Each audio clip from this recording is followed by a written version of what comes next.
Hey there, folks. It's your boy BC coming at you with another video for Based LDS. And we have a special guest with us tonight. This is producer Lexi. Hi. And producer Lexi's going to join me on a new series we're going to start reviewing. Chosen. The Chosen. It's something we like to watch together as a family. Who do you think likes it most? You. Yeah? How do you know? You watch it a lot, even when I'm sleeping. Louder. Especially when you're sleeping. I'm a night owl. I'm up late at night, so I watch some TV then and my news and all that stuff. So it's fun. But we watch it together as a family. Sometimes mommy stays awake for it, right? Yeah. Yep. But it's something we all enjoy, and I have been eagerly awaiting season 3 to come out. I've probably watched season 1 and 2 4, 5, 10 times. Yeah. And you've seen it at least twice, I would think. Twice. Yeah. So season 3 is awesome. What'd you think of this episode? It was really good. It really, I don't know. What was it you liked? I liked when at the beginning of a show, it did a little like it math about so his parents said Matthew's dead to him. That's right. And Do you know why they said that? because Matthew was a tax owner. And Tax collector. Tax collector. Yep. And his parents was, I forgot like how much times they never paid twice. That's right. There were 2 payments they were behind. So he actually sent the Romans to their house, huh? Yeah. And so And then, at the end of the show, So what happened with his dad? What happened when the Romans went to his dad's house? What'd they do? they were going to arrest Matthew's dad, but Matthew stopped it right when it was happening. Yep. So they were really mad at him, and they said you aren't my son. Yeah. And then at the end of the show, he needed shelter for a month or something, for a few months. And Between the ministries, right? Yeah. And he went to his parents' house, and his father said son. So his father had forgiven him, huh? Yeah. Yep. So this season they're starting off with the Beatitudes, sermons, Jesus' Sermon on the Mount, and you could tell now. If you couldn't tell from what Lexi's recap of season 3, it's the first 5 minutes and the last 5 minutes. Lexi, who's your favorite character in The Chosen? Matthew. Matthew. So she remembers everything about Matthew. Matthew's her favorite. What is it about Matthew you like? That everybody does not like him except Jesus. Mm-hmm. And like some of them act sort of nice, and then a little like partially nice and partially nice. Like, does Matthew have any friends among the disciples? No. Really? Wait. I don't know. You might not remember their names, but are the girls nice to him? Yes. So Mary and Rama are nice to him. How about the male disciples? Is anyone nice to him? No. Who's helping him to learn Scripture? Is anyone helping him learn Scripture? Like, who does Matthew talk to about Scriptures? Jesus. Philip. Wait, really? You don't remember Philip? I don't Oh, know. yay! We have another reason to watch season 2 again. That way Lexi can find out who Matthew's friends are. Remember, Philip is the one Jesus, when he's thinking about his Sermon on the Mount and preparing for it, he sees Philip as the peacemaker, remember? Oh. And so Philip is the one guy who talks to Matthew and shares Scriptures with him, because Matthew doesn't remember the Scriptures or know the Scriptures. And so Philip's giving him Scriptures to learn, and then they give those Scriptures to the females to learn. Oh. So Philip's kind of a friend. Yeah, okay. So who do you think treats Matthew the worst? Simon, probably? Yeah, Peter? Simon Peter? Why do you think that is? Do you remember why? Because he is the one that lived in the same. The same town? Yeah, and he was his tax collector. That's right. Peter was Simon and Andrew, and also James and John. They had to go to Matthew to pay their taxes, didn't they? So they wouldn't have liked him very much. Yeah. Because what happens if they don't pay? They get thrown in jail. That's right. Matthew sends the Romans after them, huh? Yeah. And Peter was in a bit of trouble at the beginning of the first season, right? Mm-hmm. And he made some bad deals, didn't he, to try and Yeah. get out of trouble.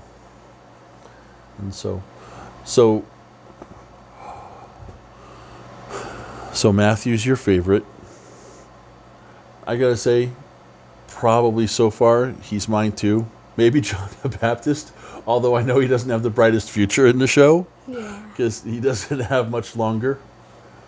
But I am very impressed with The Chosen and the kinds of stories they tell.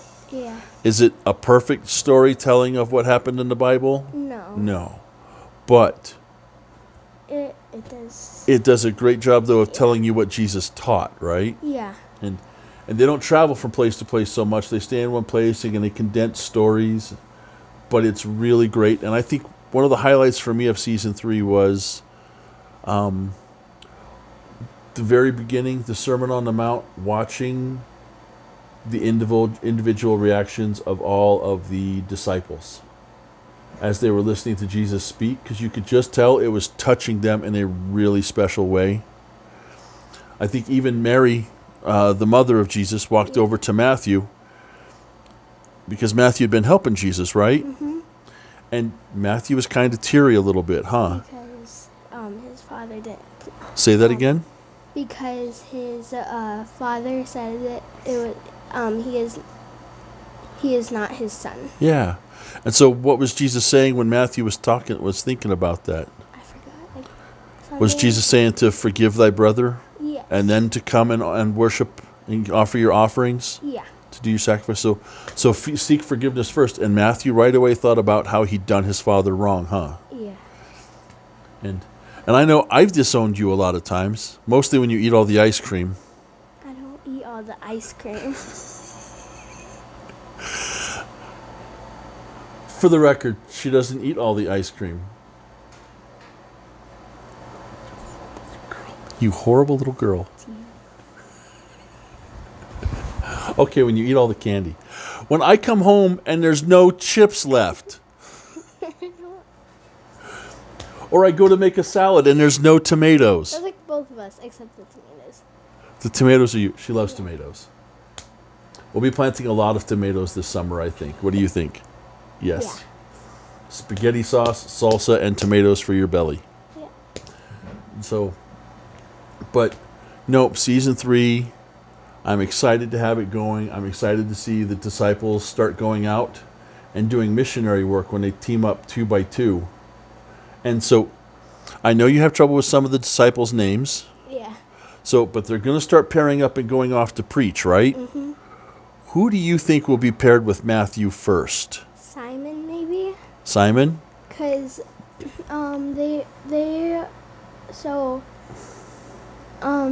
when Mary... Simon Peter or Simon Zealot? Simon Peter, Okay. I think. Like, The main apostle, right? yeah. Okay. So when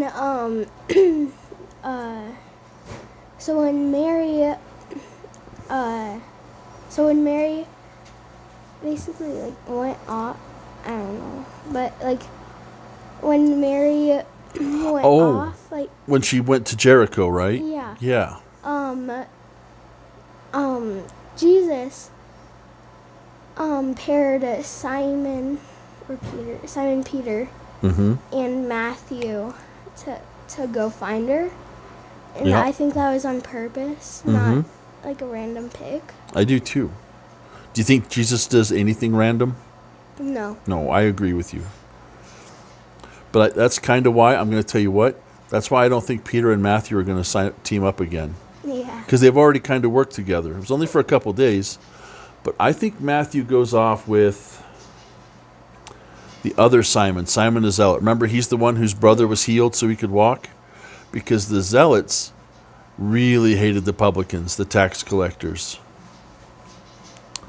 So I'm trying to think. But yeah, I think Matthew gets teamed up with him maybe. Although that might not be the funniest. Yeah. Something funny would be good too. Like the fights between Peter and Andrew or James and John. Those are funny. The Sons of Thunder.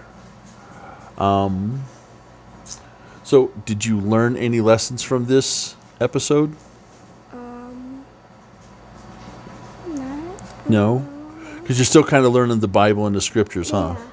So I think what I liked is there's a little bit of a tie-in